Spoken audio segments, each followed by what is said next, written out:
Assalamualaikum warahmatullahi wabarakatuh. Eh, saya Oktaviola akan memvideokan tentang kerajaan Nusantara, yaitu adalah kerajaan Banten. Untuk tugas sekolah saya, selamat menikmati. Adalah kerajaan Banten. Untuk yang pertama kita akan ke letaknya terlebih dahulu. Wilayah barat Pulau Jawa sampai ke Lampung di Sumatera. Karena letak ini strategis, Banten menjadi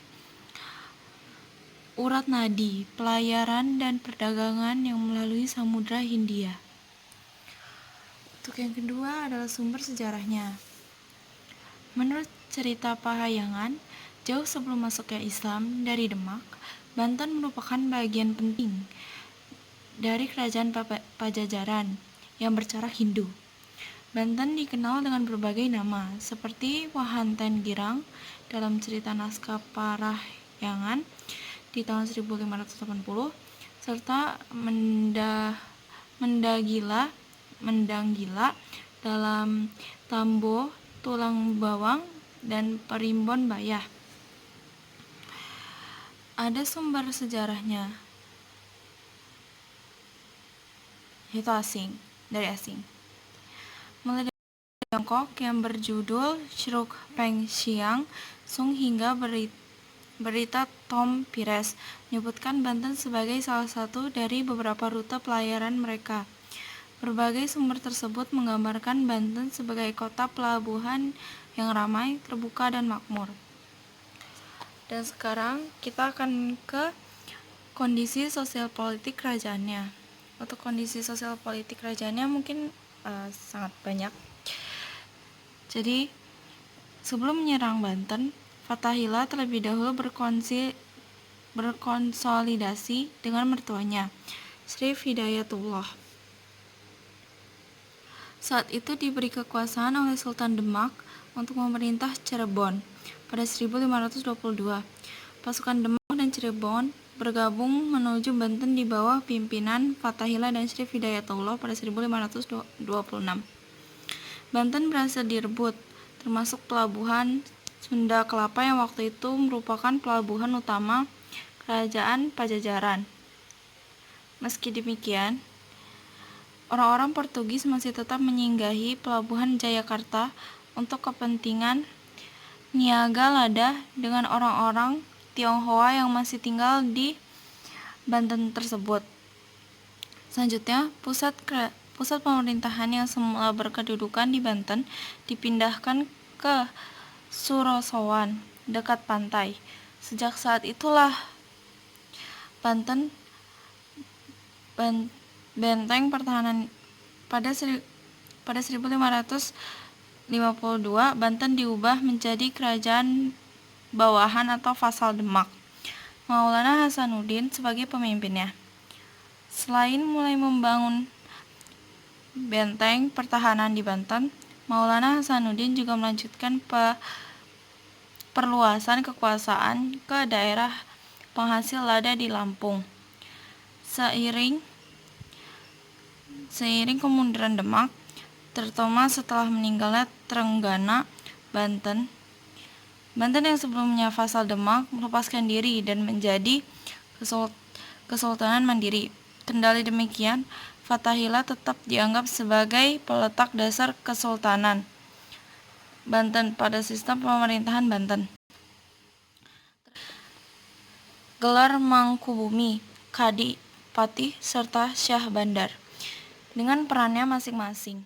Sisi pemerintah.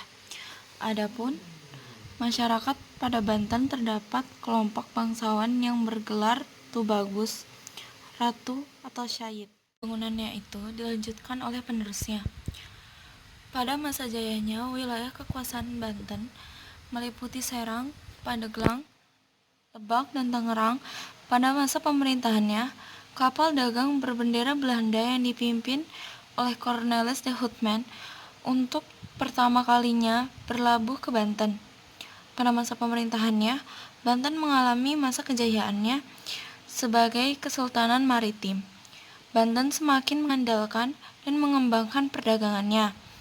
Monopoli atas lada di Lampung menempatkan Banten sebagai pedagang perantara dan salah satu pusat niaga yang penting.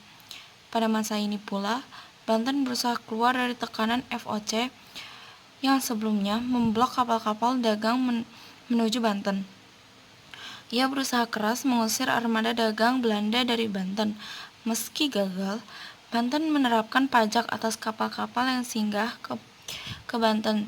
Selain di bidang pelayaran, Banten juga memperkenalkan pembukaan sawah di daerah pedalaman, seperti Lebak, pada 14 Maret 1683. Sultan Ageng tertangkap lalu ditahan di Batavia. Dukungan VOC dibayar mahal.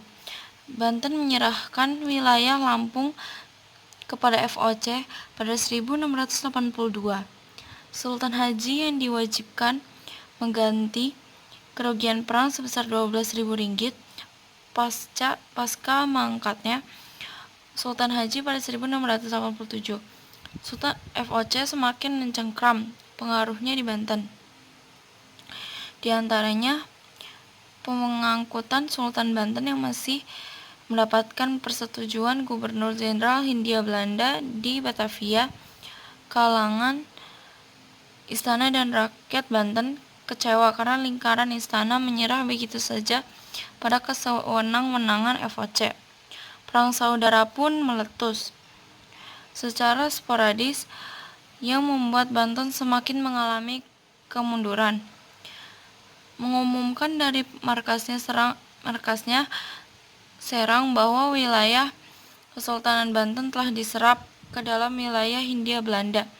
Kesultanan Banten resmi dihapuskan tahun 1813 oleh pemerintah